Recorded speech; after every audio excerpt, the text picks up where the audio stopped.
Howdy, folks. So this is the Philco I just picked up.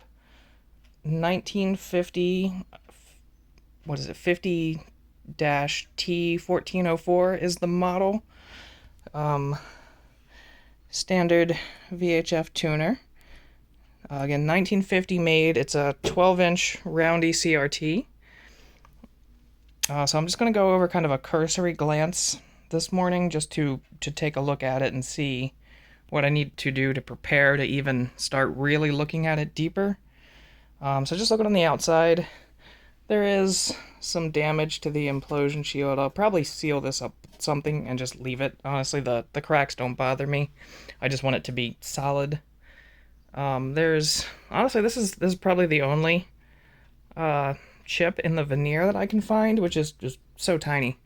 I'm not 100% sure what this knob does. I think this controls the internal antenna, which we'll take a look at in a second.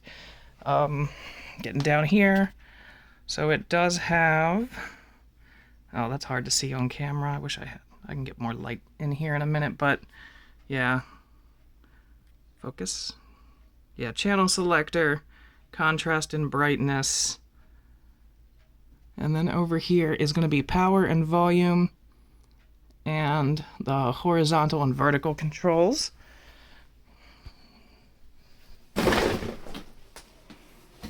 There's too much stuff in here. Alright, so here is the back of it. The chassis mounted on the bottom, but the picture tube is not mounted to the chassis itself.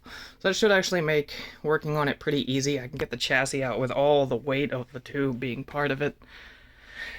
Alright, let me turn on my light here. I love this vintage GE spotlight that I picked up. So, bench power supply. I am gonna eventually build a proper 12-volt power supply for it, but right now this works. This is fine. 10, 11, that's high enough. Okay, and yeah, this thing is bright, and it is hot for that halogen bulb in there. I can feel the heat from it from like a meter away. So yeah, taking a look inside, I was looking around earlier. As far as I can tell, a lot of the tubes are Philco branded. I don't know if all of them are because there's just so much dust, and I will, when I pull the chassis out, I'll vacuum all that up or clean it up somehow. One thing I did notice is the neck is a little loose. That shouldn't be a problem. I'm probably going to get some like silicone sealant to put on it just to make it sturdy, but also something I can remove. And if you look, you can see where the CRT coating is starting to come off, so I am going to be really careful with that, try to not break off too much more. Otherwise, everything looks to be there. As far as the outside goes of the chassis, it looks complete. The inside, I'm not super sure of. We'll have to take a look, because it's clearly been repaired at least once, and I do not trust this cord. Yeah, that looks like death. Yeah, do not ever plug that in. That looks horrifying. So, yeah, all tubes are present. There's the big rectifier. It's a 5U4G. Yes. So yeah, tube charts in there. I thought that was neat. I'm wondering what those initials are in there. That's pretty cool. The controls on the back. So we are looking at, is that brightness? No, that's height. Okay.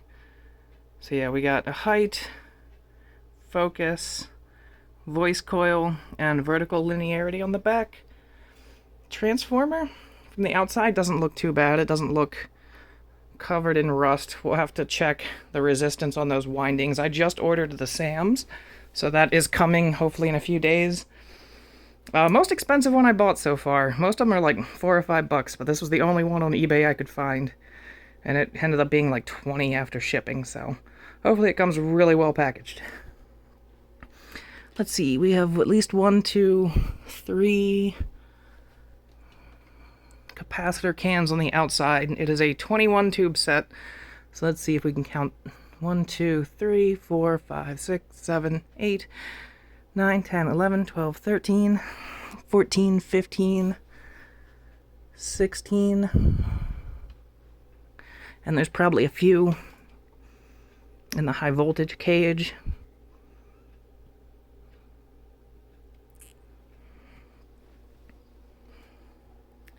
That is probably about it for today. I do have my CRT tester down there, but I don't even know if it works or if there's anything in it that needs to be replaced, or even if it's going to work with this particular set. But I'm not going to do that. I'm not going to take that off until I've sealed that up.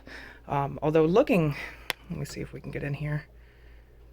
I don't see any like black or anything on the neck, on the gun in there. So I mean, the set might be pretty good.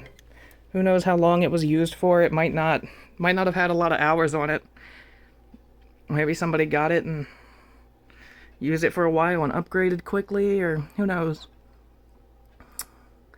Being Philco, it was made in Philadelphia, which means this set has probably never left the unfortunate Commonwealth of Pennsylvania.